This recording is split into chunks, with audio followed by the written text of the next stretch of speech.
हम लोग आज पढ़ेंगे फॉर्म्स ऑफ स्ट्रेट लाइन, है ना। यस स्लोप फॉर्म की इक्वेशन पता है?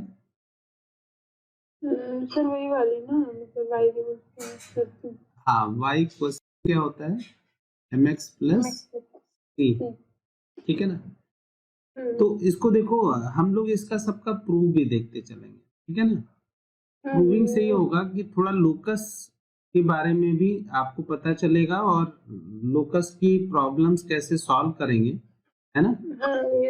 उनमें कैसे कंडीशंस हम लोग अप्लाई करते हैं, कैसे एक्स वाई में इक्वेशन। लोकस क्या है, जैसे पहले हम लोग लोकस की बात अगर करें, लोकस से तो बहुत डर भी लगता है कि नहीं लगता है? यस सर, लोकस वाली लोकस में क्या दिक्कत लगती है बताओ। अच्छा सर, लोकस मतलब जैसे लोकस में भी मतलब थोड़ा सा कंफ्यूजन हो जाता है। क्या कंफ्यूजन मतलब? तो नहीं मतलब लेकिन कंफ्यूजन क्या होता है? मेरे को मुश्किल लगता है लोकस निकालना, तो ये सब सॉलिड वर्क हो जाता है वो चीज निकालने की क्या लोकस क्या होगा। अच्छा, लोकस हम लोग किसका निकालते हैं? किसी वेरिएबल पॉइंट का। हाँ ये जो वेरिएबल पॉइंट है इसी का तो लोकस फाइंड करते हैं। तो वेरिएबल पॉइंट को हम लोग x, y ले सकते हैं, या फिर हम लोग h, k भी ले लेते हैं। अगर इक्वेशन जैसे क्वेश्चन में अगर एक्स वाई का इन्वॉल्वमेंट है तो हम लोग इसको ले लेते हैं, एच के को ले लेते हैं। अब वेरिएबल पॉइंट में पहले ऐसे ही मान के चले कि आप हो गए, मान लीजिए हम आपको एक पॉइंट की तरह ट्रीट कर रहे हैं, ठीक है ना। और कहा गया कि भाई ये आपका स्कूल है ना। आप वेरिएबल पॉइंट है और ये आपका घर हो गया, ठीक है ना। तो बाई रोड जाने के बजाय मान लेते हैं बाई एयर जा रहे हैं आप। ठीक, तो अपने घर की छत पे खड़े हो गए और यहाँ पहुंचे। तो बताओ, जाने को आप ऐसे भी जा सकते हैं, ठीक है ना। जाने को ऐसे भी जा सकते हैं, जाने को ऐसे भी जा सकते हैं, है ना। यहाँ पहुंच गए, ऐसे भी जा सकते हैं। तो आप ये क्या बना रहे हैं? कोई पाथ ही तो बना रहे हैं। तो लोकस का मतलब क्या होता है? Variable point. अब ये पाथ कैसे, अभी यहाँ पर कई तरीके से बन रहा था। वैसे आप बनाते क्या है, स्ट्रेट लाइन ही बनाना पसंद करेंगे। तो ये अगर ये स्ट्रेट लाइन बन रहा है या कोई भी कंडीशन से कोई भी पाथ बन रही है, तो वो कंडीशन क्या है? वो कंडीशन क्या है? जैसे यहाँ सिंपल कहेंगे भाई कंडीशन एक ही होगी कि आपको स्कूल क्या है, मिनिमम डिस्टेंस पे कवर करना है, तभी तो आप स्ट्रेट लाइन बनाएंगे। कंडीशन ये भी लगा दीजिए, घर वालों ने कहा है कि भाई सीधे स्कूल जाना, कहीं नहीं जाना, तो आप सीधे फिर आप वहीं जाएंगे। क्या कर रहे हैं, इस पाथ को जो बना रहे हैं किसी कंडीशन को फॉलो करते हुए तो बना रहे हैं ना। अब वो कंडीशन ही क्या है, यहाँ पर टफ लगती है।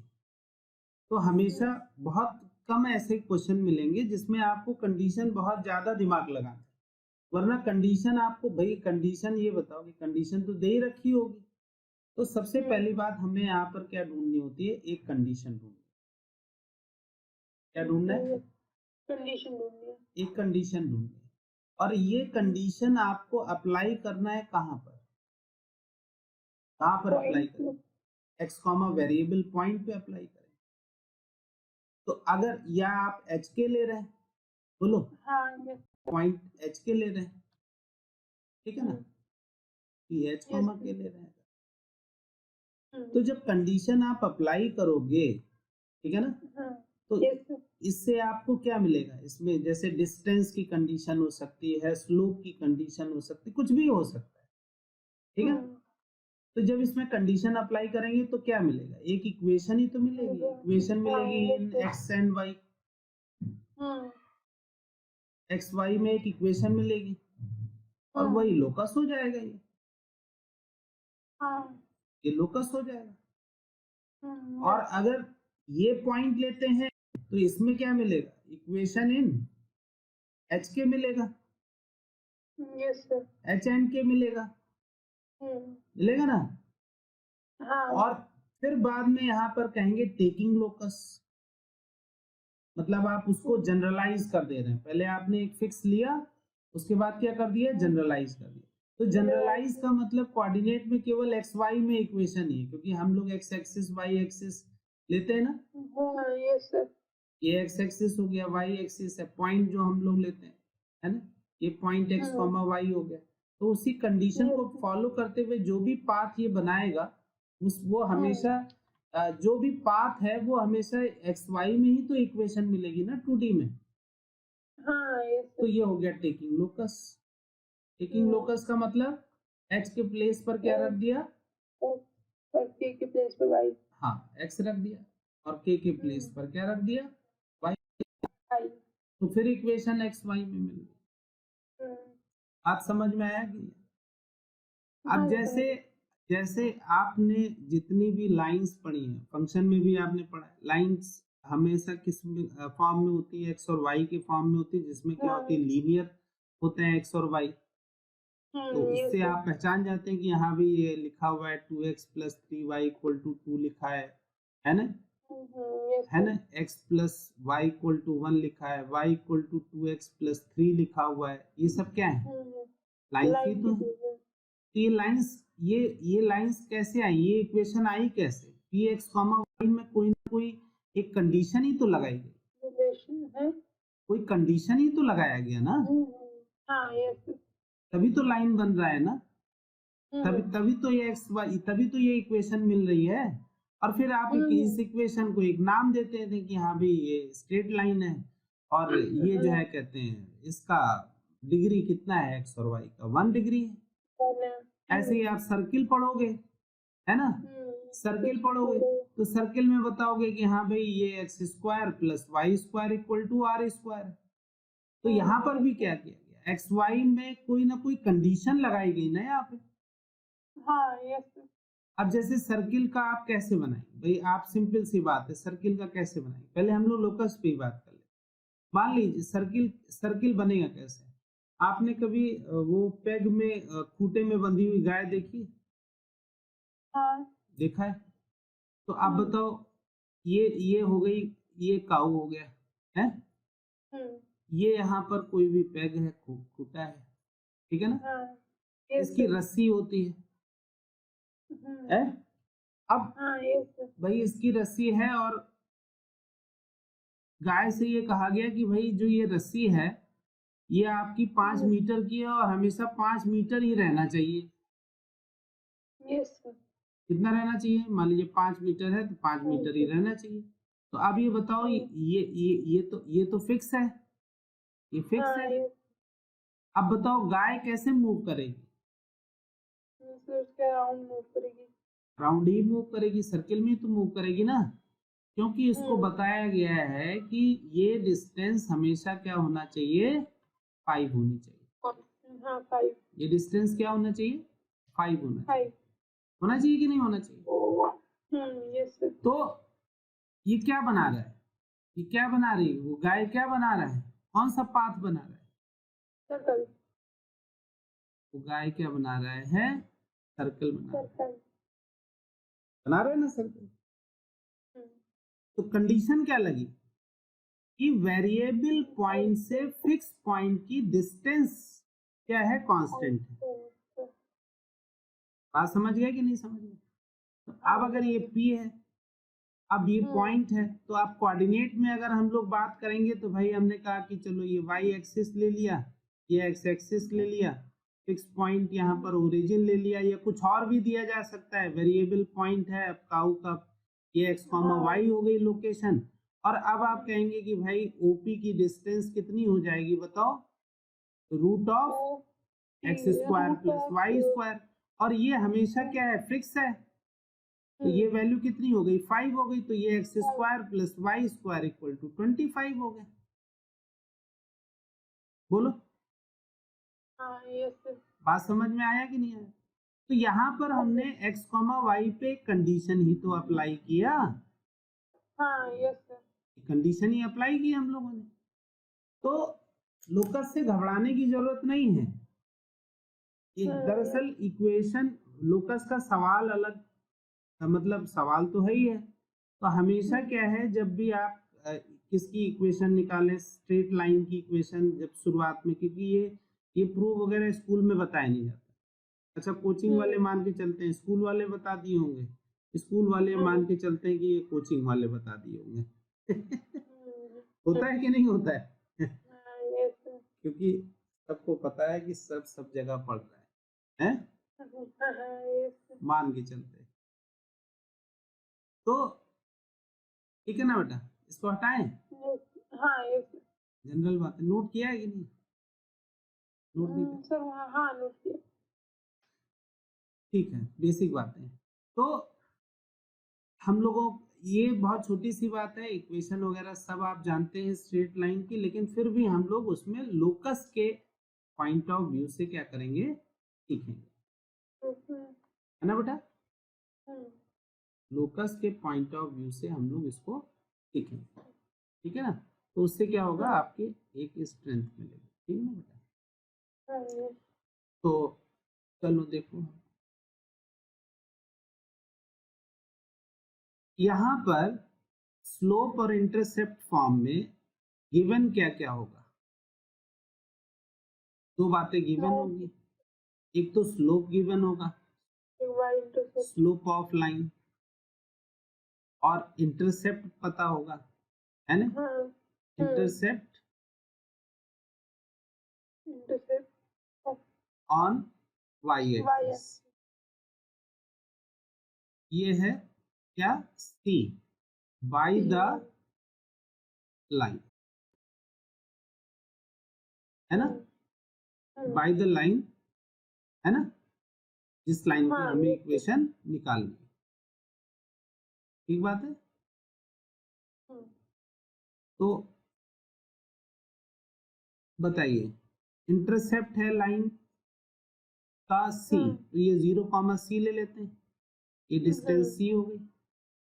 लाइन ऐसे देखिए पास हो रही है, इसका स्लोप भी दे रखा है हमें, इसका स्लोप कितना है, m है, बोलो।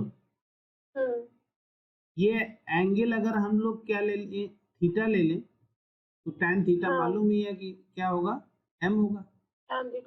अब बताइए, ये पॉइंट हमने p x, y ले लिया, तो अब बताओ यहाँ कंडीशन कौन सी निकल के आ रही है, क्या कंडीशन आ रही है? नहीं, थीटा अभी एज्यूम नहीं किया, वो तो मालूम है ना, m तो पता ही है। तो बेसिकली कंडीशन जो निकल के ये आ रही है कि पॉइंट ये कहीं पर भी चला जाए, ये पॉइंट यहाँ हो, यहाँ हो, है ना? ये पॉइंट अगर ए एज्यूम कर लें तो हमारा ये कंडीशन यहाँ पर आ रही है। ऐसे ही तुम्हें क्वेश्चन में करना है, इसीलिए मैं इसको बता रहा हूँ, बाकी और तो तुम इक्वेशन लाइन की अभी हम फटाफट बताते चले जाएंगे, कोई बड़ी चीज नहीं। तो हमने ढूंढा क्या, ये ढूंढा कि स्लोप अगर पीए का देखेंगे तो हमेशा m होगा। अब दो पॉइंट पता ही है, तो y minus y1, y minus c upon x minus 0, ये क्या होता है, m होगा। y minus c equal to कितना हो जाएगा, mx हो गया, तो y इक्वल टू कितना मिल जाएगा, mx प्लस सी आ गया। यही देखिए लाइन की इक्वेशन आ गई। तो कंडीशन तो यही थी ना, जो कि हमने इस वेरिएबल पॉइंट में क्या किया, अप्लाई किया, कंडीशन अप्लाई की थी। हाँ, बात समझ में आ गई कि नहीं आ गई? तो समझ गया। लिख लिया?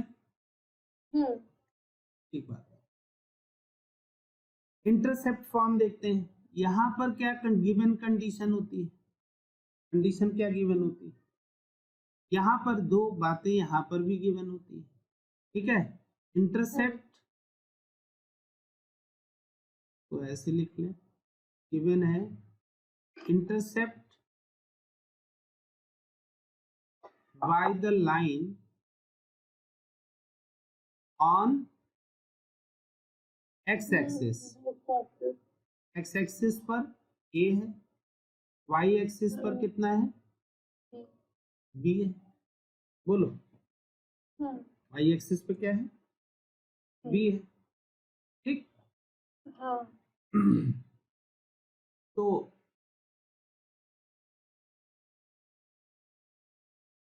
अब यहाँ तुम बताना कि कौन सी ऐसी कंडीशन यहाँ पर हमेशा फुलफिल, ये लाइन है, इसकी इक्वेशन निकालनी है।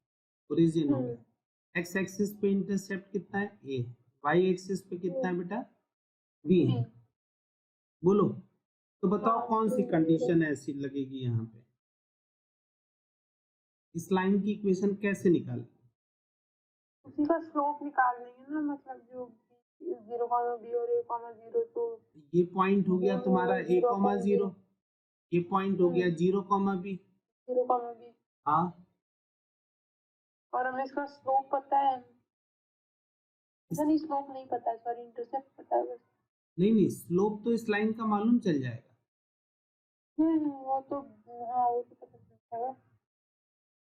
अब कोई भी वेरिएबल पॉइंट चाहे यहाँ ले लो, चाहे यहाँ ले लो, चाहे यहाँ ले लो, एक कंडीशन यहाँ हमेशा क्या होगी, अच्छा स्लोप सेम रहेगा ना, मतलब इसका और इसका। हाँ आप ये कह सकते हैं इसका स्लोप सेम रहेगा। ये पी एक्स कॉमा वाई है, इसका मतलब ये क्या हो जाएगा कि ये जो पॉइंट है ए बी ले लेते हैं, इसको पी ले लेते हैं, तो आप कहेंगे ए पी बी ये क्या होंगे, आर कोलिनियर, ऐसे कह सकते हैं, कह सकते हैं कि नहीं कह सकते।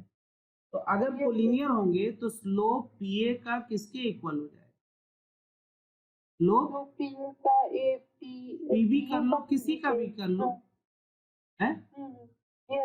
तो बताओ स्लोप पी ए का यहाँ पर कितना आ गया, y माइनस 0 अपॉन कितना, x minus a. Slope P B का कितना हो जाएगा, y minus b upon x minus 0।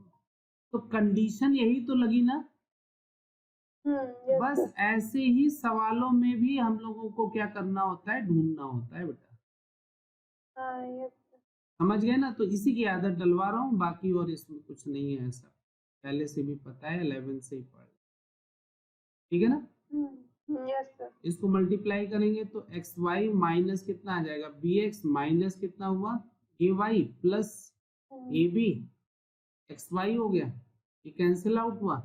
बोलो b x plus a y को हम लोग क्या लिख सकते हैं, ए बी से डिवाइड कर दोगे तो x upon a plus y upon b equal to कितना आ गया, 1 आ गया।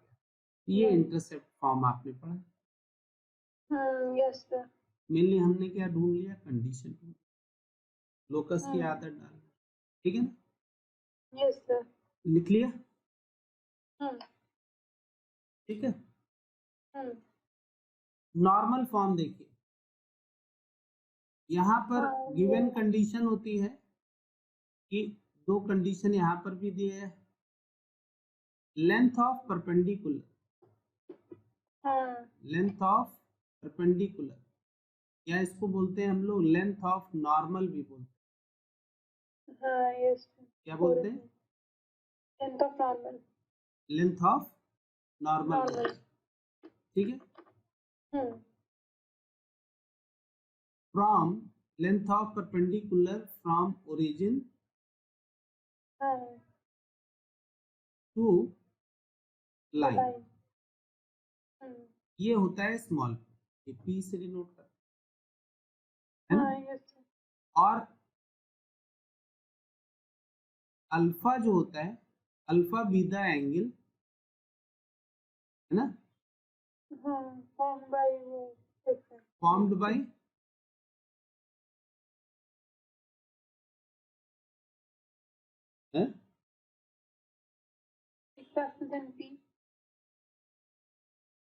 Formed by the x axis, है ना, और वो भी क्या होता है बताओ, positive direction of x axis, है ना, पॉजिटिव डायरेक्शन, ठीक है। Formed by the x axis and normal, तो वही ना पी। हाँ पी तो ये लेंथ हो गई, अच्छा। हाँ, normal of line, normal of line का मतलब क्या होता है कि जो लाइन के परपेंडिकुलर होगा, परपेंडिकुलर। हाँ ठीक है ना। ये दो बातें यहाँ पर दी जाती हैं। Yes sir.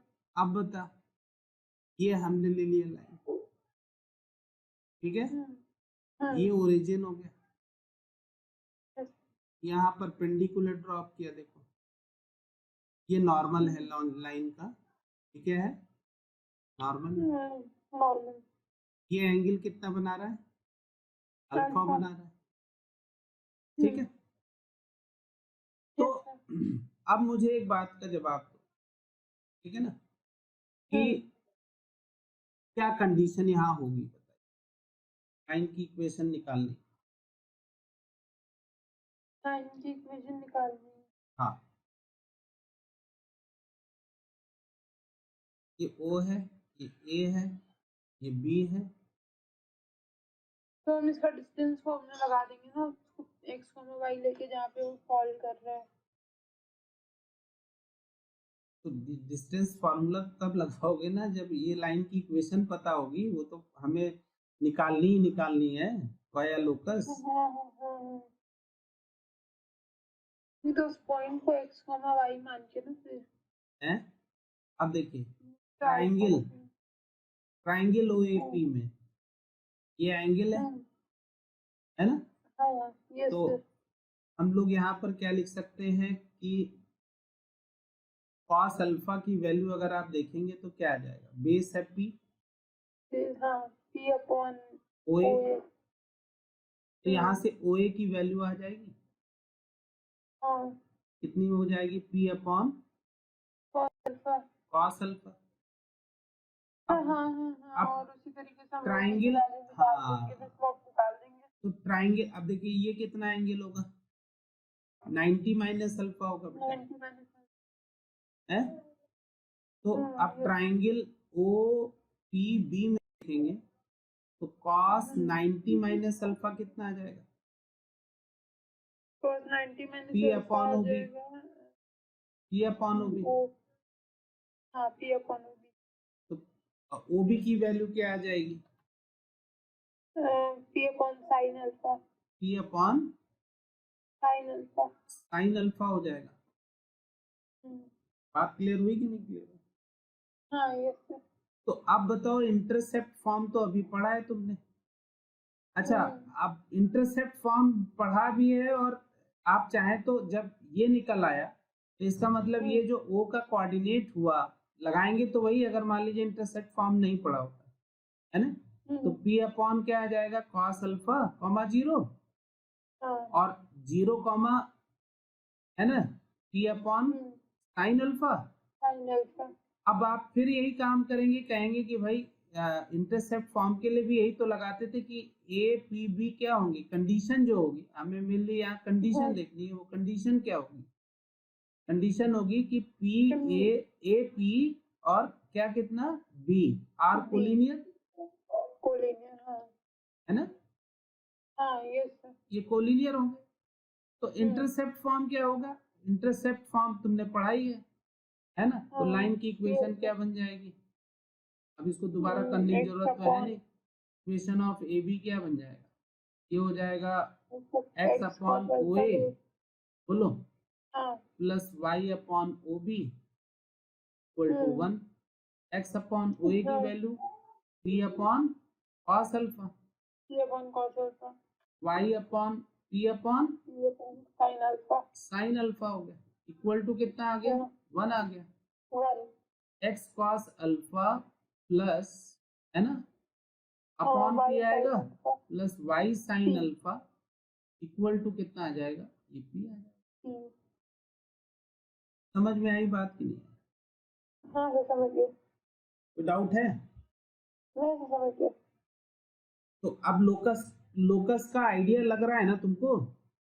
हाँ हाँ यस। ऐसे ही सवाल में दिया जाएगा, बस वहां एक कंडीशन, तुम्हें यही चीज ढूंढनी होती है, हम कैसे, मतलब आप ये सोच लीजिए कि लाइन चाहे जैसे भी मूव करे, मान लो लाइन ऐसे हो जाए, तो क्या APB कोलिनियरिटी छोड़ देंगे क्या? कैसे? कह रहे हैं लाइन मान लीजिए ऐसे बना लीजिए, लाइन ऐसे बना लीजिए, क्या ए पी बी, ये जैसे जैसे लाइन चेंज होगी क्या ए पी बी कोलिनियर होना छोड़ देंगे इस कंडीशन में? नहीं होंगे, नहीं। हमेशा कोलिनियर रहेंगे। मतलब पॉइंट चाहे जैसे भी मूव करे, पॉइंट चाहे जैसे भी मूव करे, है ना, ए पी बी क्या होंगे? कोलिनियर होंगे। समझ में आई बात की? समझ गया ना? लिख लिया? तो अभी देखो यहाँ पर एक इम्पॉर्टेंट बात ये है कि अगर हमें फर्स्ट क्वाड्रेंट में लाइन का पता है, ठीक है ना, तो इसको हम लिखते हैं x cos alpha plus y sine alpha equal to p. देखिए जो कॉम्प्लेक्स नंबर में जैसे आपने वो किया था, तो यहाँ पर आप इसको क्या कर लीजिएगा, अल्फा के प्लेस पर पाई माइनस अल्फा लिखिए, plus y sine pi minus equal to p. और यहाँ पर क्या कर दीजिएगा, ये अल्फा है तो यहाँ पर माइनस अल्फा, याद करो करते थे ना कॉम्प्लेक्स वाला ही स्ट्रक्चर, यहाँ भी माइनस कर देंगे, तो एक्स कॉस कितना आ जाएगा, alpha minus pi plus y sine alpha minus pi equal to क्या आ जाएगा, पी। यहाँ पे लिखेंगे एक्स कॉस अल्फा, बोलो, minus alpha plus y sine minus alpha equal to क्या आ जाएगा, पी आ जाएगा। क्योंकि फर्स्ट क्वाड्रेंट में क्या होगा, इंटरसेप्ट दोनों पॉजिटिव होंगे, यहाँ पर एक्स नेगेटिव वाई पॉजिटिव होगा, यहाँ पर क्या आएगा बताओ, दोनों नेगेटिव आएंगे, यहाँ एक्स पॉजिटिव वाई नेगेटिव आएगा। अल्फा यहाँ पर है एक्यूट एंगल, जैसे अल्फा जो होता है यहाँ पर आप हमेशा ध्यान रखिएगा, इसको हमने क्या कर दिया है, ब्रेक कर दिया है। अल्फा हमेशा तुम्हारा 0 से लेके 2 पाई के बीच में ही होगा। जैसे मान लीजिए अगर ये लाइन यहाँ पर बन रही है, ये इसका नॉर्मल है, तो एंगल यही इतना लेना है, ये पूरा एंगल ही होगा एंटी क्लॉकवाइज डायरेक्शन में। तो हमने इसको क्या कर लिया, इस तरह से ब्रेक कर लिया ताकि हम लोग डायरेक्टली इसको लिख सकें। हाँ, बात समझ गई कि ठीक है, इसको लिख लीजिएगा, ठीक है ना। तो ये हम लोग ध्यान रखेंगे, है ना, ठीक है ना बेटा। अच्छा, पॉइंट और ये सब आप जानते हैं, पॉइंट और स्लोप फॉर्म अगर दिया होगा तो भाई यहाँ पे आपको एक पॉइंट दे रखा है जहाँ से वो लाइन पास हो रही है और स्लोप पता है, इसमें तो कुछ ऐसा है नहीं। हाँ, y minus y one equal to m x minus x one, ठीक है, 1 पॉइंट फॉर्म। 2 पॉइंट फॉर्म में आपको पता है 2 पॉइंट दिए जाएंगे जहाँ से लाइन पास हो रही होगी, है ना, ठीक है ना। इसको भी आप लिख ले जाएंगे, x1 y1 पॉइंट है, b x2 y2 पॉइंट है, तो इक्वेशन क्या बन जाएगी, y minus y1 equal to y2 minus y1 upon x2 minus x1 into x minus x1, ठीक ना बेटा? यस सर, ठीक है। जनरल लाइन आपको पता ही है कि ax प्लस by प्लस क्या होता है, c equal to 0, general equation होता है। कि आपने सारे उसमें देखा है कि x का टर्म है, y का टर्म है और क्या है, कांस्टेंट टर्म, ठीक है ना। ये जनरल इक्वेशन ऑफ लाइन होता है। अगर देखिए इसको आप हर फॉर्म में कन्वर्ट कर सकते हैं, है ना, स्लो फॉर्म में। हालांकि जेई के लिए कुछ यहाँ पर ऐसा नहीं आएगा कि कन्वर्ट करना है, लेकिन अगर मान लीजिए इसको कन्वर्ट करना हो y equal to m x plus c के फॉर्म में, तो आप कहेंगे कि भाई डी वाई इक्वल टू क्या लिख सकते हैं, minus a x plus c लिखेंगे तो y कितना आ जाएगा, minus a by b x plus कितना, सी बाई कितना हो जाएगा, b हो जाएगा। तो ये अगर कंपेयर किया जाए y equal to m x plus c से, तो स्लोप आपका क्या दिख रहा है, माइनस माइनस, है ना, कोफिशिएंट ऑफ x, है ना, upon Yes, sir. Coefficient of Coefficient of y. y, ठीक है ना, Hmm. क्लियर होगी ना बात। हाँ. तो ये जनरल इक्वेशन है लाइन की, ठीक है ना, लिख Yes, लीजिए sir. इसको, लिख लीजिए।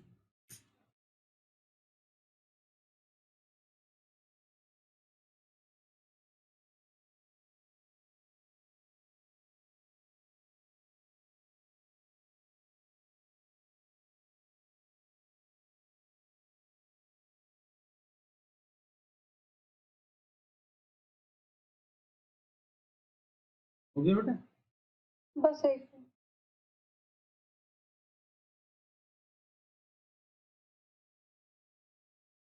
हाँ यस हो गया। हो गया ना। अब देखिए जेई के पॉइंट ऑफ व्यू से पैरामेट्रिक फॉर्म जो है ये इंपॉर्टेंट, इक्वेशन लिखना इतना इंपॉर्टेंट इसमें नहीं है, पहले तो हालांकि इक्वेशन हम लोग लिखते हैं पैरामेट्रिक में, ठीक है ना। तो पैरामेट्रिक फॉर्म है क्या, ये समझते हैं, यही केवल, बाकी तो देखो आपको निकालना है, इक्वेशन दी जाएगी, यूज करना है, ठीक है ना, कोई डायरेक्ट क्वेश्चन ऐसा नहीं आता है। लाइन की इक्वेशन भी आएगी तो तमाम 2 3 4 कंडीशन लगा के ही आएगी।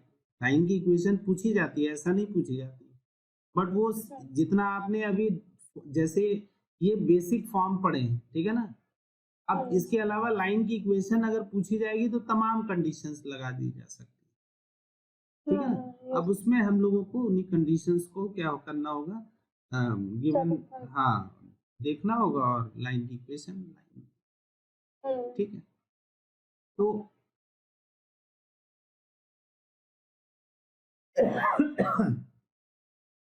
इंटरसेप्ट फॉर्म हम लोग देखते हैं, अरे सॉरी पैरामेट्रिक फॉर्म, ठीक है।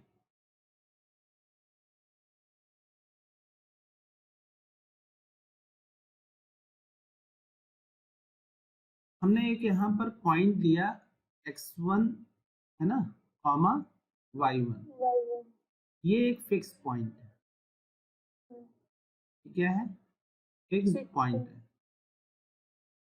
ठीक है ना। और p हमने x कॉमा y, ये कोई वेरिएबल पॉइंट, क्या ले लिया, वेरिएबल पॉइंट, ठीक बात है। तो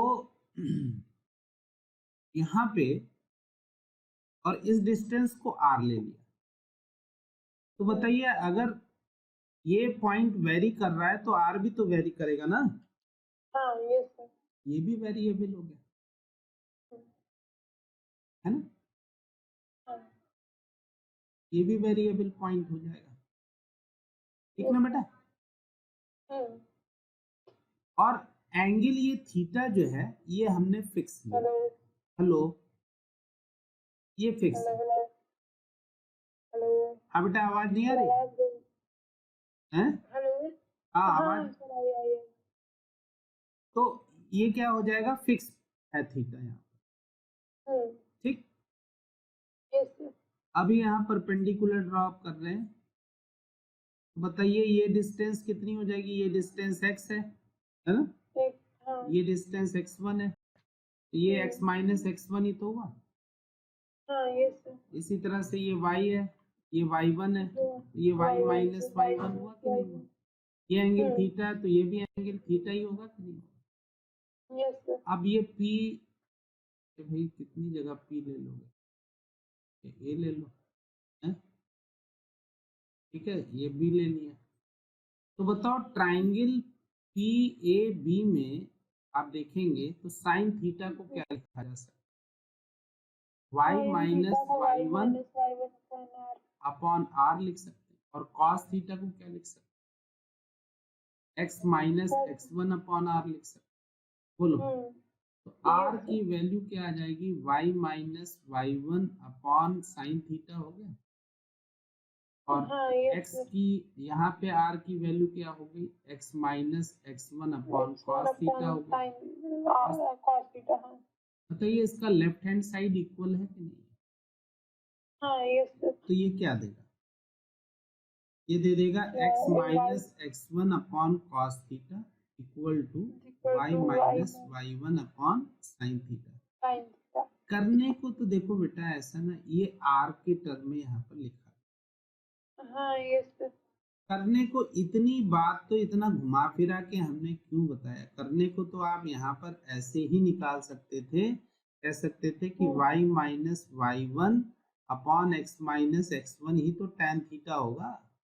हाँ yes sir. होगा कि नहीं होगा? ये tan थीटा होगा। और tan हाँ. थीटा को क्या लिख सकते हैं? sin theta upon cos sin theta. theta upon cos theta. तो ये इतना वाला हिस्सा तो वैसे ही है, बट हमें इसको किसके टर्म में दिखाना था? r के टर्म में। यहाँ से क्या है कि इसका एप्लीकेशन हम लोग कैसे करेंगे, ये इंपॉर्टेंट। ठीक, अब हम लोग बात ये कर रहे हैं कि इसके एप्लीकेशन पे आ रहे हैं, ठीक है ना। देखिए, तमाम जगहों पे ऐसी जरूरत पड़ती है, क्वेश्चंस में आपने फिजिक्स में भी इस्तेमाल किया है, मैथ्स में भी है, ठीक है ना, और अपने रियल लाइफ में भी इस्तेमाल करते हैं। भाई एक तो होता है हम प्लेन पर चलते हैं, है ना, तो कभी भाई अगर हम रेफरेंस फ्रेम के हिसाब से बात करेंगे तो अगर मान लो ये पॉइंट सपोज कर लो 1,2 है, ठीक है ना, और हम 3 distance along the x axis बढ़े तो ये हमें पॉइंट नई पोजीशन भाई मिल सकती है। क्या मिलेगी बताओ? 4,2 हो जाएगा। मान लेते हैं ये कहा गया कि ये डिस्टेंस गया कितना बताओ? 5 डिस्टेंस चला गया, 5 यूनिट चला गया, तो अब ये कितना आ जाएगा? 4, कितना हो जाएगा? 7 हो जाएगा। तो आपने along the x axis y axis निकाला है। फिजिक्स में भी आपने कि भाई चलो ठीक है, अब बताओ ये 45 डिग्री पे आगे जा रहा है या 60 डिग्री पे आगे जा रहा है या 90 डिग्री पे आगे जा रहा है, तो आप क्या करते थे? कंपोनेंट ही तो निकालते थे उसका, along the x axis along the y axis. Basically ये क्या है, किसी इंक्लाइंड पर अगर पॉइंट को हम लोग मूव कराते हैं, है ना, तो ये यहाँ पर क्या देता है, इंस्टेंट आपको जो है कहते हैं पॉइंट मालूम चल सकता है without finding component along the x axis and y axis. कैसे? तो देखो यहाँ पर हमारा वेरिएबल पॉइंट जो था वो x, y था ना। हाँ। जो वेरिएबल पॉइंट था, वेरिएबल पॉइंट x, y था। हाँ। ठीक है, x, y यहां से जरा निकालो, r cos थीटा है, r cos theta plus x1 comma r sin theta plus y1। ठीक बात है। तो अभी ये वेरिएबल है, किसकी वजह से वेरिएबल? भाई थीटा फिक्स है, ये फिक्स है, r की वजह से वेरिएबल है, r की वजह से। और यहाँ पर x1 y1 ये भी फिक्स है बेटा, ये भी फिक्स है कि नहीं है? हाँ ये सर, ये भी फिक्स है। वेरी किसकी वजह से कर रहा है? r की वजह से, r की वजह से कर। तो अभी देखो यहाँ पर तुमने देखा कि भाई ये जो r है यहाँ पर, ये जो r है ये ऐसे किसी इस पॉइंट से थीटा एंगल इंक्लिनेशन पे ही तो ये पॉइंट मूव कर रहा है, चाहे ऊपर जाएगा, चाहे ऊपर जा रहा है या फिर क्या हो रहा है, नीचे आ रहा है। तो अगर r को भी हम लोग फिक्स कर देंगे तो बताओ ये वाला पॉइंट फिक्स हो जाएगा कि नहीं हो जाएगा? क्वेश्चन में इसी बात का इस्तेमाल करना है, क्वेश्चन में इसी का यूज करना है। ठीक बात है ना। अब ये देखेंगे आप कि अगर r पॉजिटिव है, अगर आपने r क्या ले लिया, पॉजिटिव ले लिया, r पॉजिटिव लिया, तो क्या हो जाएगा, इंक्रीजिंग ऑर्डिनेट पर आपको हमेशा पॉइंट मिलेगा। इंक्रीजिंग ऑर्डिनेट, इंक्रीजिंग ऑर्डिनेट का मतलब क्या हो गया कि गिवन पॉइंट से वो अबव मिलेगा, पाई इंक्रीज कर रहा होगा। और अगर r यहाँ पर क्या लेते हैं, निगेटिव लेते हैं, तो क्या हो जाएगा, डिक्रीजिंग ऑर्डिनेट पे मिलेगा, है ना। डिक्रीजिंग ऑर्डिनेट पर मिलेगा। ऑर्डिनेट। समझ में आया कि बात? हाँ समझ गया। यहाँ पर इंक्रीज करता रहेगा और ये डिक्रीज करता। R 2 3 5 10 √2 कोई भी आप रखिए, R को फिक्स कर देंगे तो वो फिक्स पॉइंट मालूम चल जाएगा। तो यहाँ पर सीधे यही बात हो गई कि अगर भैया हम मान लो यहाँ पर x1 y1 पॉइंट पर है और 60 डिग्री एंगल बनाते हुए हम मान लीजिए 10 यूनिट चढ़े, और ये बताइए क्या है पॉइंट है? तो थीटा रख दो, R रख दो, पॉइंट मालूम चल गया, R पॉजिटिव ले लेना। कहा जाए कि इसी पॉइंट पर हैं और हम 5 यूनिट नीचे की तरफ चल रहे हैं डिक्रीजिंग ऑर्डिनेट पर, तो यहाँ पर R की वैल्यू नेगेटिव रख देना, 5 -5 रख देना। समझ गए ना? तो हम लोगों को जो वहां पर ऐसे दिया जाता था, ये कंपोनेंट निकालते थे, ये कंपोनेंट निकालते थे, फिर आप उसका ये ओरिजिन से के रेफरेंस में उसी पॉइंट को ऐड करके एब्सीसा की तरफ, मतलब हॉरिजॉन्टल और वर्टिकल, तब आप वो निकाल लेते थे नया पॉइंट। हालांकि फिजिक्स वगैरह में ज्यादातर डिस्टेंस वगैरह का ही इस्तेमाल किया गया, यहाँ पे पॉइंट्स का के बारे में ज्यादा बात होगा। बात समझ में आ गई कि नहीं आ गई? तो लाइन की इक्वेशन में जितना अभी तक आपने पढ़ा फॉर्म, उसका सबका आपको इनडायरेक्ट यूज मिलेगा क्वेश्चन में, इसका डायरेक्ट यूज मिलेगा। ठीक है ना? क्लियर? लिख लिया? हाँ यस लिख लिया। तो मेरे ख्याल से बात समझ में आ गई है, या कोई डाउट है? अब मान लो इसी पे हम सपोज कर लो एक एग्जाम्पल लेते हैं कि भाई कोई भी अगर मान लीजिए ये पॉइंट है ना, हमने कहा ये 1,2 है ना। अब 60 डिग्री एंगल बनाते हुए मान लीजिए ये लाइन जा रही है।